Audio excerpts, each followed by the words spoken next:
Excuse me. What in the world are you thinking? Mean Gene, the first thing you need to do is to tell these people to shut up if you want to hear what I gotta say.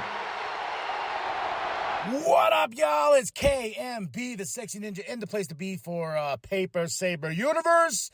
And you are listening to the New World Podcast, brother. And we're going to talk about Ring of Honor, episode 17. In Riccaboni, Caprice Coleman on commentary. Where is Nigel? Where is Nigel, huh? We started the show off with Samoa Joe getting a nice and beautiful Ring of Honor Television Championship title. It is beautiful.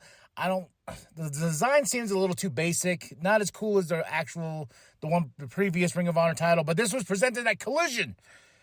I think, Tony, we need to pay attention to details of a show. Because we started off with the Lucha Bros, Commander with Vikingo versus Serpentico, Kip Sabian, Butcher Blade with Bunny, and SAP on the outside. Great match. Fun match. I believe it was in the arena for Dynamite. But as we go into the next match, we go to Gringo Loco versus Willie Mack. The venue changes to where they had Collision in Chicago. I was like, I was kind of thrown off. I was like, whoa, you know what? How, when you start to show off with Samoa Joe, yeah, that's cool, but you had the Collision logo behind him, presented this, and you addressed the Collision crowd. I'm like, can we not do that? But it was one of my big critics of this show tonight. I've kind of accepted that we're going to have a bunch of matches. It's about a 2-hour and 30-minute show here. I've accepted my fate when I watch Ring of Honor now. But starting off the show with Samoa Joe, with Collision behind him, Ring of Honor New Television Championship, Stokely, Jerry Lynn presented. There's something going on between Jerry and Stokely. It's going to come down to a match or something like that, or who's going to take ownership of Ring of Honor. I already feel it coming, but Lucha Bros, Commander, Vikingo versus Serpentico, Kip Sabian, Butcher Blade. This was a fun match, man. I had a lot of fun with this. It was just crazy spots. Lucha Bros, Commander, Vikingo for the win. And then we had Gringo Loco next with versus Willie Mack. Fucking fantastic. These two have tied it up before, and they have a really great chemistry. Gringo Loco for the win. And this was his first win on this show. So I was like, yay, Gringo Loco. But Willie Mack, man, you the man. You the man. Trish Adora versus Allison Kay. Trish Adora for the win. This was a great match as well. I had a lot of fun. This match was really good. Silas Young versus Kyle Fletcher. One half of Aussie, oi, Aussie Open. If you've been listening and following me, or if you're new, I'm a big fan of Aussie Open and United Empire. As soon as I'm just a fan. Just a huge mark. Next up, we had Trenton Storm, Luke Curtis, and Ozzy, yeah, versus the Embassy with Prince. This was a match. I was like, Embassy, they're undefeated. Who's gonna step up to them? They've had everybody. Everything in Ring of Honor besides the Women's Championship and sometimes the Pure Championship and occasionally the TV Championship, the championships are just in limbo at this point. Lucha Bros are the Ring of Honor Tag Team Champions. Claudio is the World Heavyweight Champion for Ring of Honor, and he's nowhere to be found on the show. It's kind of funny to me. You got all these championships, but, the only ones that are really active is, I think, the Women's Championship is the only one that's really, truly active. You got the 6-man tag team Ring of Honor championships that, are just there in limbo as well, and the Embassy just keeps winning. And, I know we have Death Before Dishonor coming up next month, but it's just one of those things where I'm like, what, Tony or Stokely or Jerry, who the fuck ever's booking this show? This Ring of Honor, it misses storytelling. I've said it again and again, and I'm going to keep saying it. It just misses storytelling, especially when it involves the championships. Something going on with the championships. Then we get a random card, sometimes thrown together. You know, it's just one of those things that kind of I just feel like here's a bunch of matches. Okay, you got your wrestling feel? There we go. These guys are all great. Yes, they are. They're all great athletes. But man, can we get quality over quantity when it comes to Ring of Honor? That's all I'm saying. Next matchup was a great match. Dalton Castle versus Josh Woods with Tony Nese and Mark Sterling on the outside. Dalton Castle, I don't understand why this man's not on the main roster for AEW. I don't understand it at all. I tweeted out MJF versus Dalton Castle for the AEW World Heavyweight Championship is money. I think the world of Dalton Castle. I've been a fan for so freaking long. And I'm with his boys and everything like that. And I just feel Dalton Castle should be moving up to that next level.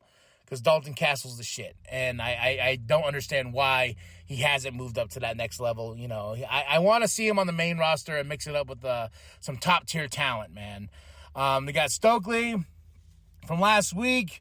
Got interrupted by the Kingdom, the OKG, or is it OGK?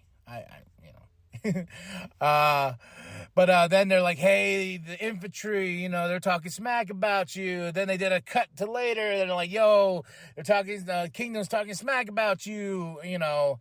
Then it sets up the match, the Kingdom versus the infantry, and the infantry for the win. I was like, okay. I believe they're 1-1 now, if I remember right. So then the Kingdom are backstage a little bit later, and they get all pissed off, and they're calling out Stokely and whatnot. You know, they're like, we used to roll together. He loves Cracker Barrel. You know, he always used to get the kid meal. We told him he needed to eat more. It was just some funny stuff, man. But we shall see what happens with that story. That I believe that's the only story that I really got from this, besides the main event, which we'll get to here in a bit. Blake Christian, Matt Sydal versus Lee Moriarty and Big Bill. Lee Moriarty and Big Bill for the win. You know, Blake Christian is somebody, too, I look at as this dude has really great potential of being huge. Matt Sydal is already a star on his own. You know, Lee Moriarty's fun. Big Bill's Big Bill, you know. Yeah, here's the Kingdom backstage. All right, Davey Bang, August Matthews versus Alex and John Silver. Well, Alex Reynolds from Dark Order. Sorry, I'm in the booth right now, and it's freaking hot. It is hot, ladies and gentlemen. Like last time I did these reviews, man, I was like in the booth, and I was just sweating. I was like, whoo, salt in the eyes and all, man. But Dark Order for the win. You know, they had a -1 there as well. The Righteous get on the Titantron with Stu Grayson and everything like that.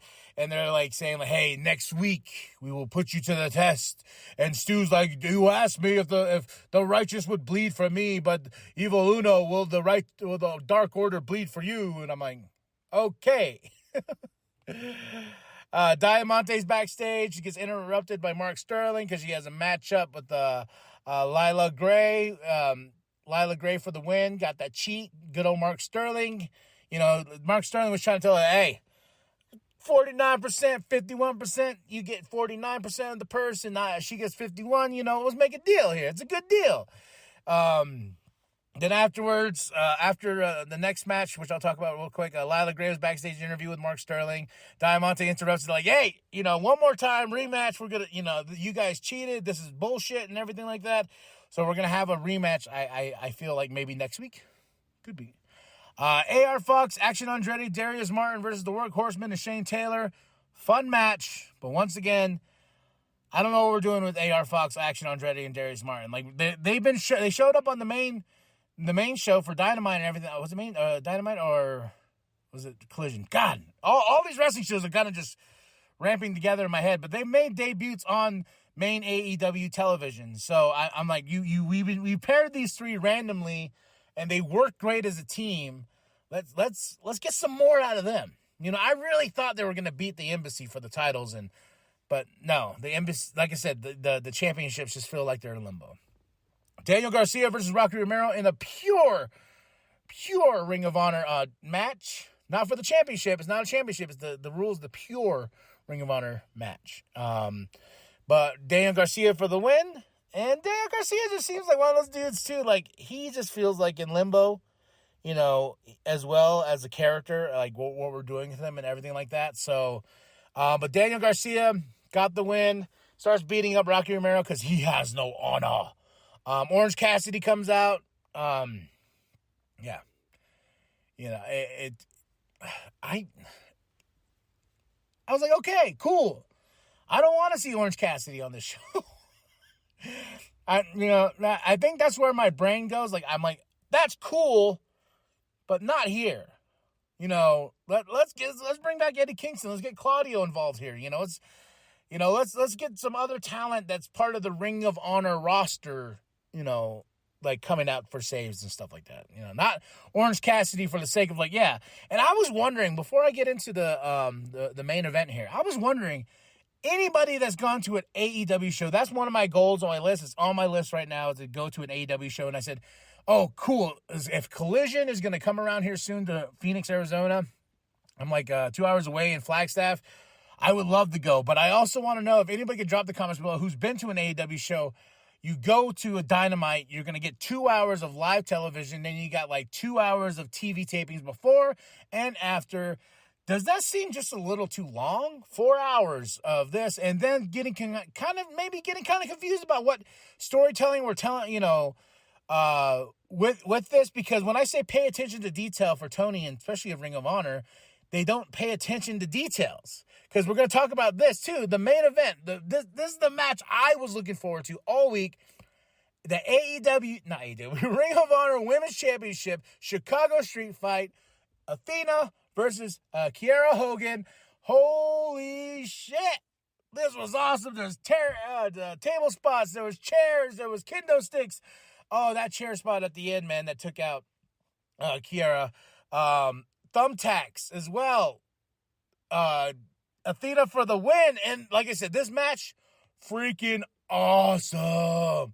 There were Star Wars references too, man. I got to shout out to Ian and Caprice for that one when they started not only kendo sticks and they dropped the Phantom Menace line. I was like, yeah, baby. Woo! Little things in life that get me going. And this match was freaking fantastic, man. You started out the show with some great matches, a lot of filler here and there, but what a great match. Shout out to Athena for holding on to that championship a little bit longer. Now, who's next? Who's going to face her? She's already slayed, like, the roster. Who's going to step up to Athena? Will it be Sky Blue again, or will it be Willow Nightingale? And I want to see Willow Nightingale win that AEW Women's Championship, and then come back, win the Ring of Honor, and hold 3 titles. That's what I want. But this is what I want. And Athena had a backstage interview, and this is where I talk about paying attention to detail. This was pre-taped before this match even happened.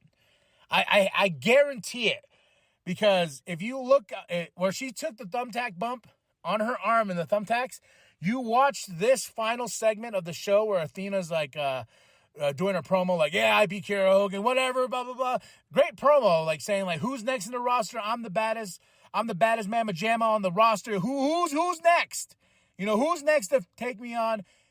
There's no scarring of the thumbtacks or blood. So I'm guessing this was pre-taped before this match happened, so we can cut to it for television. But you could tell that she, you know, it felt out of place. And once again, I was like, oh, that's cool. But man, how is it like this man, Tony Khan, can run some really great shows like Dynamite, Ring of Honor? He probably wasn't that great in the beginning. You know, he has to learn like everyone else. But he finally found some niche with certain shows where he keeps it nice and tight. I want to see that for Ring of Honor. You have, and I know Tony can do it, because look, Collision was so good. It felt different from, you know, a Rampage and a Dynamite. It felt like its own thing. And that's what I was hoping with Ring of Honor would be at this point. 17 episodes in. You know, I give this show a 3 out of 5. The main event you should watch. The main event, Kiera Hogan versus Athena in a Chicago Street Fight. Great stuff, man. Great stuff. Second match of the night, I got to say, is Silas Young versus Kyle Fletcher, just because, you know, I'm a little biased there. Dalton Castle versus Josh Woods. Great stuff. Dalton Castle needs to move up. 3 out of 5. Go check it out if you want to. Episode 17, you know, in the bag. June 22nd, 2023. That's it. That's all. Like and subscribe. Share with your grandma. Share with your grandpa. Share with the above down at Walmart. I am KMB, the Sexy Ninja. Go to ProWrestlingTees.com. Get yourself that sweet nWp logo. I want to see it in the crowd, baby. All right. That's it. That's all. Just go get yourself a shirt, and it helps out with the cost of making these awesome episodes for you. All right, y'all. And remember, the New World Podcast is for life. This is a new one, Lexi. I want you to send a message to the entire Ring of Honor locker room. Step up or step out. Okay.